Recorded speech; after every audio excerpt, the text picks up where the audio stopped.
જય શ્રી કૃષ્ણ મિત્રો, મધુસ કિચનમાં તમારું સ્વાગત છે. તો આજે મારે કમેન્ટ આવી છે મારા દેરાણીની, ઉર્વશી વાઘેલાની, કે આજે દૂધીના મૂઠિયાની રેસીપી અમારી સાથે શેર કરો. તો ચાલો આપણે દૂધીના મૂઠિયાની રેસીપી શરૂ કરીએ. તો પહેલાં આપણે દૂધીને છીણી નાખીશું. તો આપણે દૂધીને પહેલાં છીણી નાખીએ. તમે જોઈ શકો આપણે દૂધી છીણાઈ ગઈ છે. હવે આપણે એમાં મસાલા કરીશું. તો મેં અત્યારે આદું અને મરચાં લીધા છે, તે એડ કરીશું. બે ચમચી જેટલા આદુ મરચાં છે. મીઠું આપણે સ્વાદ મુજબ એડ કરીશું. ધાણા પાવડર 1 ચમચી, અડધી ચમચી હળદર, અડધી ચમચી ગરમ મસાલો, 1 ચમચી મરચું પાવડર, 2 ટેબલ સ્પૂન જેટલી આપણે તલ લઈશું. આપણે દળેલી ખાંડ પણ લઈશું અંદર.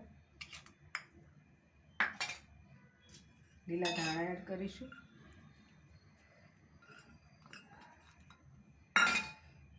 હવે આપણે એની અંદર 2 ટેબલ સ્પૂન જેટલું દહીં એડ કરીશું. દહીં નાખવાથી સરસ આપણા દૂધીના મૂઠિયા પોચા બનશે, સરસ લાગશે જ્યારે ખાઈશું ત્યારે. હવે આપણે ચપટી જેટલો જ, વધારે નહીં, આપણે 1 ચપટી જેટલો જ ખાવાનો સોડા એડ કરીશું. આ સોડા નાખવાનું કારણ એ છે કે આપણા દૂધીના મૂઠિયા પોચા અને સરસ થાય છે. હવે આપણે એની અંદર તેલ એડ કરીશું.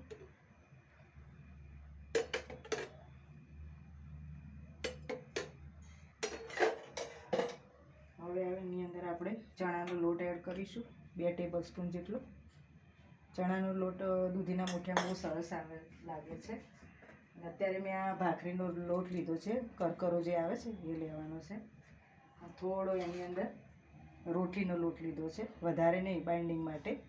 બાકી તો વધારે તો આપણે ભાખરીનો જ લેવાનો છે. હવે આપણે આ બધું ભેગું કરી દઈશું, પછી આપણે એનો લોટ બાંધી દઈશું. તમે જોઈ શકો કે આપણો લોટ બંધાઈ ગયો છે. હવે આપણે એના મૂઠિયા વાળી લઈશું. આ રીતે આપણે એના મૂઠિયા વાળવાના છે. તમે જોઈ શકો છો આ રીતે આપણે બધા જ મૂઠિયા વાળી લઈશું. અને મેં અત્યારે સ્ટીમ કરવા મૂકી દીધું છે, પાણી ગરમ કરવા સ્ટીમરમાં. પછી આપણે એની અંદર મૂઠિયા બાફીએ છીએ.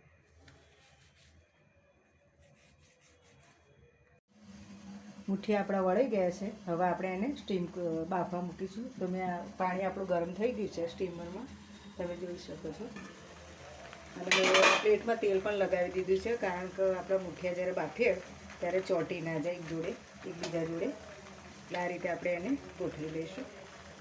અને આને 15 થી 20, વધારેમાં વધારે 15 મિનિટ આપણે એને બાફવા દઈશું.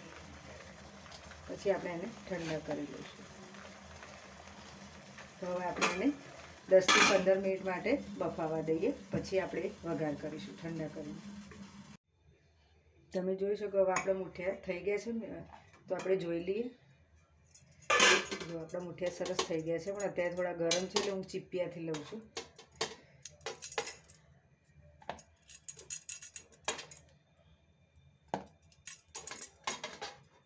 હવે આને આપણે ઠંડા કરી લઈશું.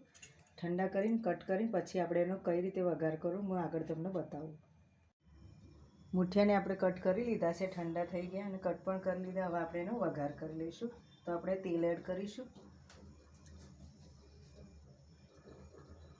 અત્યારે મેં સિંગ તેલ લીધું છે, કારણ કે દૂધીના મૂઠિયા કે ઢોકળા કે હાંડો હોય આપણે તેલમાં બહુ સરસ એનો ટેસ્ટ આવે છે સિંગ તેલમાં. એટલે મેં અત્યારે સિંગ તેલ લીધું છે. હવે આપણે એની અંદર રાઈ એડ કરીશું. રાઈ થોડી સરખી તતડી જાય પછી આપણે એની અંદર તલ એડ કરીશું.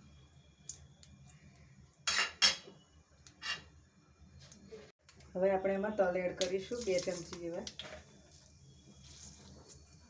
ને લીલા મરચાં પણ લીધા છે, એ પણ એડ કરી દઈશું. આ દૂધીના મૂઠિયા બહુ સરસ લાગે છે. તમે આને ચા જોડે પણ ખાઈ શકો છો, કેચઅપ જોડે પણ ખાઈ શકો છો, અને એમને પણ ખાઈ શકાય, એટલા સરસ થાય છે. દૂધીના મૂઠિયામાં તમે ખાવાનો સોડા જરૂર નાખજો, એનાથી આપણા દૂધીના મૂઠિયા સરસ પોચા થાય છે. હું જ્યારે પણ બનાવું ત્યારે સોડા એડ કરું છું અંદર. અને દહીં પણ એડ કરવાનું, કારણ કે દહીં પણ નાખીએ ને તો સરસ પોચા થાય છે.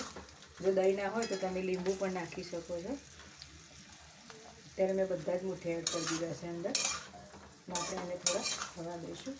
આ મૂઠિયા હું અત્યારે ચા જોડે સર્વ કરવાની છું. તમે જોઈ શકો છો અત્યારે મેં ચા પણ સરસ આદુ ફુદીનો નાખી અને ઇલાયચી નાખીને ચા બનાવી છે. આજે અમે એને ચા જોડે ખાવાના છીએ મૂઠિયાને. આ મૂઠિયા બહુ સરસ બને છે. હું વારે વારે બનાવું છું મારા ઘરમાં. તમે પણ બનાવજો જરૂર. તમે જોઈ શકો આપણા મૂઠિયા સરસ થઈ ગયા છે. હવે આપણે આની અંદર લીલા ધાણા એડ કરીશું. ધાણાથી દેખાવ પણ સારો લાગશે, એટલે સરસ લાગે છે ધાણા નાખવાથી. હવે આપણે એને ગેસ બંધ કરી દીધો અને હું એને સર્વ કરું છું પ્લેટમાં. તમે જોઈ શકો છો. હું દૂધીનું શાક નથી બનાવતી વધારે, કારણ કે મારા ઘરમાં બધા ઓછા ખાય છે મારા બાળકો, એટલે હું દૂધીના મૂઠિયા, દૂધના હાંડવો, ઢોકળા, થેપલા, હલવો એવું જ બનાવું છું દૂધીનું. અત્યારે મેં ટોપરાની છીણ અને લીલા ધાણાથી સર્વ કરે છે, તમે જોઈ શકો છો. તો આવી મારી નવી નવી રેસીપીના વિડીયો જોવા માટે મને લાઇક, શેર અને સબસ્ક્રાઈબ કરવાનું બિલકુલ ના ભૂલતા. અને હવે આપણે એક નવા વિડીયો અને નવી રેસીપી સાથે મળીશું. ત્યાં સુધી આવજો.